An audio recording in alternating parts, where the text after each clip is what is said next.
one thing which is why I think we've not covered also is like, so the the involvement of AI and how it is how it can possibly change uh, people's learning processes and subsequently how it can impact careers. And I'll give an example with so in my course, I run a course, an elective called as marketing analytics storytelling with data. So in the course, over a period of 20 sessions, in the initial 18 sessions, we do different things like you learn one method, two method, three method, etc. And the last two sessions, we are using it to say, like you said, you will not get a finance problem. Similarly, you will not get a regression problem. You will have a problem and you have to figure out, right? So not till last year, the way it would work is in these two sessions, I will present them problems that I have worked on where it is like a business question and you have to break it down to an analytics question, and students will actually get involved and try to figure out, right? This year goes to ChatGPT, right?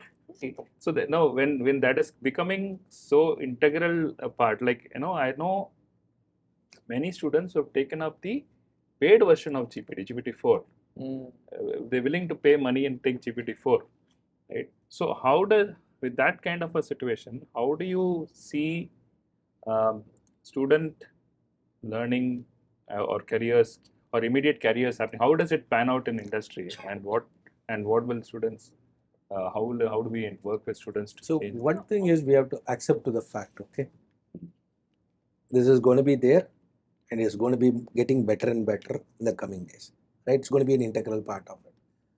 But at the same time, the shortcuts, whatever we take with it, is a shallow knowledge what we are picking into it. Right? I'll take in simply more chronology from my own industry. The business comes back and says, hey, how are you thinking about leveraging GenAI, giving me productivity, in turn giving me a reduction in cost? Right. That is their ask, right? For me, I could say that, oh, I don't want to lose my revenue, but rather I want to tell them, hey guys, learn how to use GenAI better so you can code faster. That means something work which you used to do in 2 days, try to get it in 2 hours, right? So the productivity economics or the unit economics, we start playing around with it. So that is one to it. Second, while during your learning curve itself, without even you doing your basic research, dumping what you are getting into it and showing something for it, that's a shallow knowledge. I think that's something which we have to change it. Should we even give very generic problems or start asking more insightful questions, the other way to do it, right? More integral workshop to it. And that's where a lot of times you give everything through a digital network. That's also a problem, right? Can we do something else like a workshop, like what we are doing today? How much of the time we can do something like a business problem? Let me have a wall of problem statements, right? You put it across, let us write through that on the wall. Do like a working sessions. We will start seeing differences. Otherwise, if you give an assignment, they have to work across and come, and there are like 4 professors coming down for all the 4 courses, submit everything by end of the day. I'm also going to use that only, right? So we have to look at some of that. What they do in class is obviously they're going to do what gets them the immediate goal. But what I'm trying to understand is, in their roles, how do you see AI or more specifically Gen AI incorporating? I had a thought here. Like, I'm not going to fight this, and I would like to use this for where it fits the purpose. I don't want to hire 10 people for doing some low-end jobs. And if this solves my problem of communication skill much better than others, I'm going to use it. I don't want to fight it. Okay? So I think we need to have that wisdom in terms of where we want to deploy this kind of technology, AI, and where it's not going to work, right? If it's a problem-solving situation, your ChatGPT is not going to help you, right? You try to regenerate the answer in 10 different ways, it will give you the same standard stuff. You can't do anything about it. But if it is about writing some drafts and letters where I don't want to waste my time honestly, I'm happy to take that. I think as organizations, we also need to understand where we should shamelessly deploy this, and where use your discretion to say that here I need somebody to think and do things over there. In fact, one other perspective, okay, this is important for students to reflect on this. If you take, say, 3 or 4 IT companies or any organizations, and use AI, I think the output from any one of these 4 or 5 companies using AI will almost be the same. So if 80% of an organization's needs is data processing, it is best given to AI. Precisely. But what is it that will make that 20% differentiation? Difference. As you mentioned, is that creativity or problem solving? I think AI and ML have to evolve a little more. Now, what you said is right. It's evolving even more. For example, you take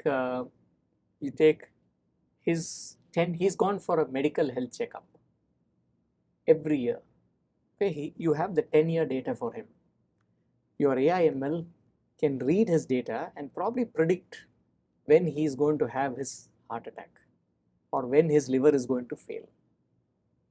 So pure play data, fine. I'm a HR professional. Okay, I don't think today there's any AI ML tool that helps understand emotions. And for me, managing human resources is all about understanding emotions.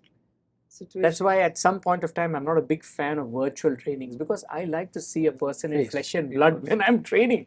Because I need that eye contact, I need that body language. It tells me as human beings what we do. So I think there is time, and as you said, it should be a balance.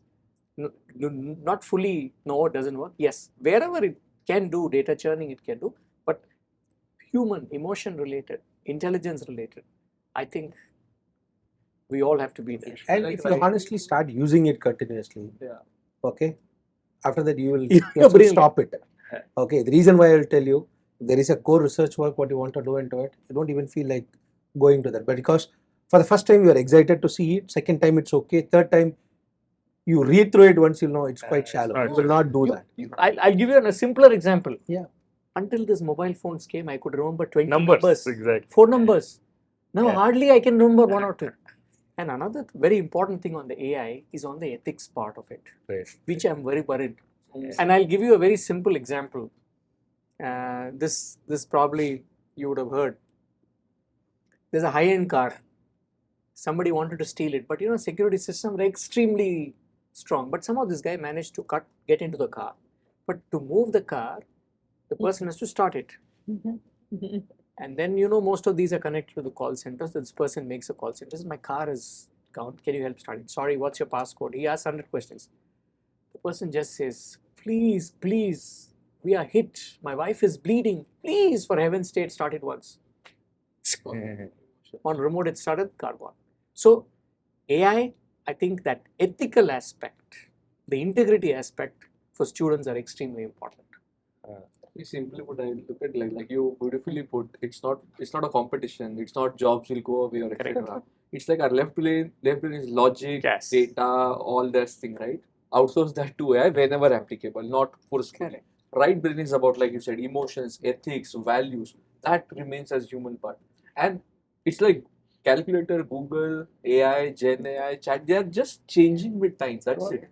At one point of time, we use Orkut, then Facebook, now Instagram. We want one social media tool. So, this is like one constant that will be there as an enabler.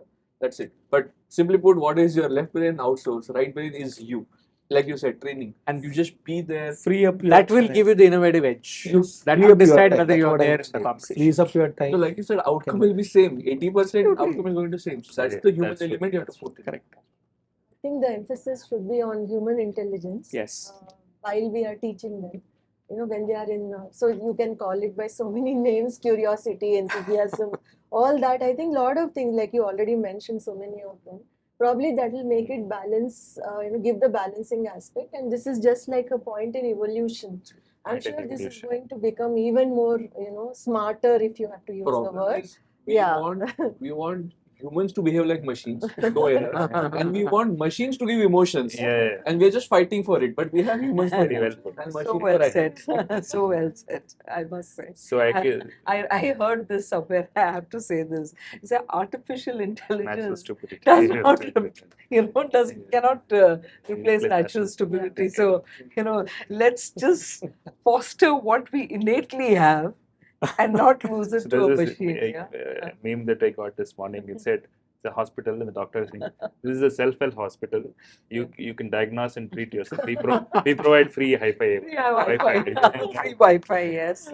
No, the future of world is like this. There'll be a flight which is 100% automated, but for passengers to feel safe, there'll be a pilot and a dog. Dog will not let the pilot to touch anybody.